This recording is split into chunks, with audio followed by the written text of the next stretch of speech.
ಪ್ರತಿಸುಂಕ ಕ್ರಮ ಆಗಸ್ಟ್ 1ರವರೆಗೆ ವಿಸ್ತರಣೆ. ವಿವಿಧ ದೇಶಗಳ ಮೇಲೆ ಪ್ರತಿಸುಂಕ ವಿಧಿಸುವುದನ್ನು ಅಮಾನತಿನಲ್ಲಿ ಇರಿಸಿದ ಕ್ರಮವನ್ನು ಅಮೆರಿಕವು ಆಗಸ್ಟ್ 1ರವರೆಗೆ ವಿಸ್ತರಿಸಿದೆ. ಇದು ಭಾರತದಲ್ಲಿ ರಫ್ತು ವಹಿವಾಟಿನಲ್ಲಿ ತೊಡಗಿರುವವರಿಗೆ ಸಮಾಧಾನ ತಂದಿದೆ. ಅಲ್ಲದೆ ಮಧ್ಯಂತರ ವ್ಯಾಪಾರ ಒಪ್ಪಂದಕ್ಕೆ ಅಂತಿಮ ರೂಪ ನೀಡಲು ಭಾರತ ಮತ್ತು ಅಮೆರಿಕದ ಅಧಿಕಾರಿಗಳಿಗೆ ಇದು ತುಸು ಹೆಚ್ಚುವರಿ ಸಮಯಾವಕಾಶ ನೀಡಿದೆ. ಡೊನಾಲ್ಡ್ ಟ್ರಂಪ್ ನೇತೃತ್ವದ ಅಮೆರಿಕ ಸರ್ಕಾರವು ಕೆಲವು ದೇಶಗಳಿಗೆ ಸುಂಕದ ಪತ್ರವನ್ನು ಸೋಮವಾರ ರವಾನಿಸಿದೆ. ಟ್ರಂಪ್ ಅವರ ಸಹಿ ಇರುವ ಪತ್ರವನ್ನು ಬಾಂಗ್ಲಾದೇಶ, ಇಂಡೋನೇಷ್ಯಾ, ಜಪಾನ್, ದಕ್ಷಿಣ ಕೊರಿಯಾ, ಮಲೇಷ್ಯಾ, ಥಾಯ್ಲೆಂಡ್, ದಕ್ಷಿಣ ಆಫ್ರಿಕಾ ಸೇರಿದಂತೆ ಹಲವು ರಾಷ್ಟ್ರಗಳಿಗೆ ರವಾನಿಸಲಾಗಿದೆ. ಆದರೆ ಈ ಪಟ್ಟಿಯಲ್ಲಿ ಭಾರತ ಇಲ್ಲ. ಇಂದು ಭಾರತ್ ಬಂದ್. ಪ್ರತಿಭಟನೆಗೆ 25 ಕೋಟಿಗೂ ಹೆಚ್ಚು ಕಾರ್ಮಿಕರು ಸಜ್ಜು. ಬ್ಯಾಂಕಿಂಗ್, ವಿಮೆ, ಅಂಚೆ, ಕಲ್ಲಿದ್ದಲು, ಗಣಿಗಾರಿಕೆ, ಹೆದ್ದಾರಿಗಳು ಮತ್ತು ನಿರ್ಮಾಣ ವಲಯದಲ್ಲಿ ಕೆಲಸ ಮಾಡುತ್ತಿರುವ 25 ಕೋಟಿಗೂ ಹೆಚ್ಚು ಕಾರ್ಮಿಕರು ಇಂದು ಸಾರ್ವತ್ರಿಕ ಮುಷ್ಕರ ನಡೆಸುವ ಸಾಧ್ಯತೆಯಿದ್ದು, ದೇಶದಾದ್ಯಂತ ವಿವಿಧ ಸೇವೆಗಳಲ್ಲಿ ವ್ಯತ್ಯಯವಾಗುವ ಸಂಭವ ಇದೆ. ಕಾರ್ಮಿಕರ 10 ಸಂಘಟನೆಗಳು ಮತ್ತು ಅವುಗಳ ಸಹವರ್ತಿ ಸಂಘಟನೆಗಳ ವೇದಿಕೆಯು ಕೇಂದ್ರ ಸರ್ಕಾರವು ಕಾರ್ಮಿಕ ವಿರೋಧಿ, ರೈತ ವಿರೋಧಿ, ರಾಷ್ಟ್ರ ವಿರೋಧಿ ಮತ್ತು ಕಾರ್ಪೊರೇಟ್ ಪರವಾದ ನೀತಿಗಳನ್ನು ಅನುಸರಿಸುತ್ತಿದೆ ಎಂದು ಆರೋಪಿಸಿದೆ. ಇದನ್ನು ವಿರೋಧಿಸಿ ವೇದಿಕೆಯು ಭಾರತ್ ಬಂದ್ಗೆ ಕರೆ ನೀಡಿದೆ. ತಮಿಳುನಾಡು ಶಾಲಾ ವ್ಯಾನ್ಗೆ ಪ್ರಯಾಣಿಕ ರೈಲು ಡಿಕ್ಕಿ. 3 ವಿದ್ಯಾರ್ಥಿಗಳು ಸಾವು. ರೈಲ್ವೆ ಹಳಿ ದಾಟುತ್ತಿದ್ದ ಶಾಲಾ ವ್ಯಾನ್ಗೆ ಪ್ರಯಾಣಿಕ ರೈಲು ಗುದ್ದಿದ ಘಟನೆಯಲ್ಲಿ ಮೃತಪಟ್ಟ ವಿದ್ಯಾರ್ಥಿಗಳ ಸಂಖ್ಯೆ 3ಕ್ಕೆ ಏರಿದೆ. ತಮಿಳುನಾಡಿನ ಕಡಲೂರು ಜಿಲ್ಲೆಯ ಸೆಮ್ಮಂಗುಪ್ಪನ್ನಲ್ಲಿ ಮಂಗಳವಾರ ಬೆಳಿಗ್ಗೆ ಈ ದುರ್ಘಟನೆ ನಡೆದಿದೆ ಎಂದು ಪೊಲೀಸರು ತಿಳಿಸಿದ್ದಾರೆ.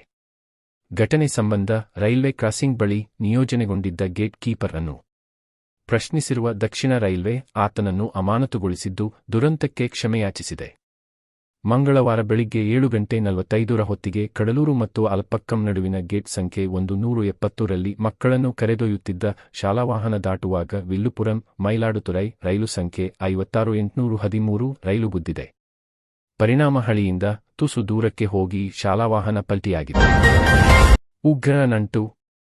ಪರಪ್ಪನ ಅಗ್ರಹಾರ ಜೈಲಿನ ಮನೋವೈದ್ಯ ಸೇರಿ 3 ಸೆರೆ.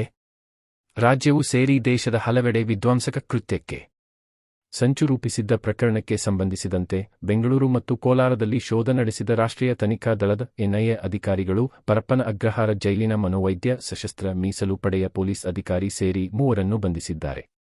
ಮನೋವೈದ್ಯ ನಾಗರಾಜ್, ಎಸ್ಐ ಚಾಂದ್ ಪಾಷಾ ಹಾಗೂ ವಿದೇಶದಲ್ಲಿ ತಲೆಮರೆಸಿಕೊಂಡಿರುವ ಜುನೈದ್ ಅಹಮದ್ ತಾಯಿ ಅನೀಸ್ ಫಾತಿಮಾ ಬಂಧಿತರು. ರಾಜ್ಯದ ಬೆಂಗಳೂರು, ಕೋಲಾರ ಸೇರಿ 5 ಸ್ಥಳಗಳಲ್ಲಿನ ಆರೋಪಿಗಳ ನಿವಾಸಿಗಳಲ್ಲಿ ಎನ್ಐಎ ತನಿಖಾಧಿಕಾರಿಗಳು ಶೋಧ ನಡೆಸಿದಾಗ ಪತ್ತೆಯಾದ ಡಿಜಿಟಲ್ ಸಾಕ್ಷ್ಯಗಳು, ನಗದು, ಚಿನ್ನ ಸೇರಿ ಮಹತ್ವದ ದಾಖಲೆಗಳನ್ನು ಜಪ್ತಿ ಮಾಡಿದ್ದಾರೆ.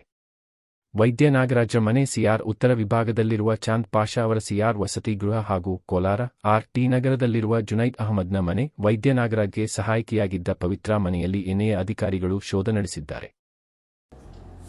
ರಾಜ್ಯದ ನೀರಾವರಿ ಯೋಜನೆ ಕುರಿತು ಕೇಂದ್ರಕ್ಕೆ ಮತ್ತೆ ಅರ್ಜಿ. ಉಪಮುಖ್ಯಮಂತ್ರಿ ಡಿ.ಕೆ. ಶಿವಕುಮಾರ್ ಮಂಗಳವಾರ ನವದೆಹಲಿಯಲ್ಲಿ ಕೇಂದ್ರ ಅರಣ್ಯ ಮತ್ತು ಪರಿಸರ ಸಚಿವ ಭೂಪೇಂದರ್ ಯಾದವ್ ಅವರನ್ನು ಭೇಟಿಯಾಗಿ ಎತ್ತಿನಹೊಳೆ, ಕಳಸಾ-ಬಂಡೂರಿ, ಭದ್ರಾ ಮೇಲ್ದಂಡೆ ಯೋಜನೆಗಳಿಗೆ ಬಾಕಿ ಇರುವ ಅನುಮೋದನೆಗಳು ಮತ್ತು ನಿಧಿಗಳ ಕುರಿತು ಕರ್ನಾಟಕವು ಕೇಂದ್ರಕ್ಕೆ ಮತ್ತೆ ಅರ್ಜಿ ಸಲ್ಲಿಸಿರುವುದಾಗಿ ಮಾಹಿತಿ ನೀಡಿದ್ದಾರೆ. Today I am here to meet the Honorable Minister for Environment, Mr. Yadav, and our Irrigation Minister, Mr. Patil, on the to give award to the Krishna Water Tribunal, which has been announced earlier.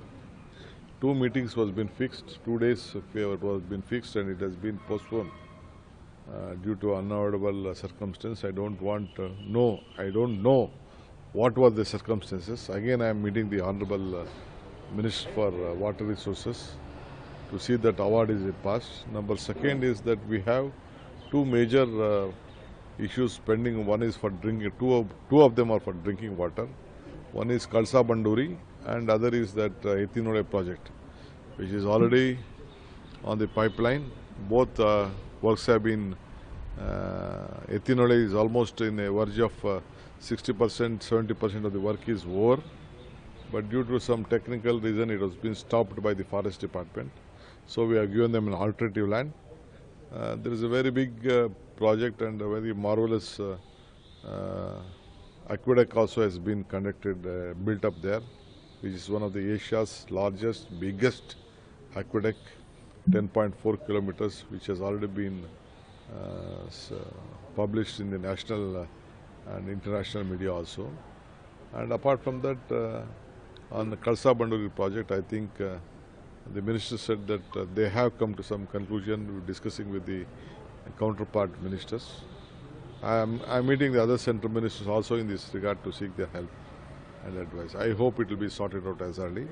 And at the same time, in the coming parliament, I am coming back here to apprise all my ministers, central ministers and the parliament members, to know them, to inform them what has to be done in the interest of the state.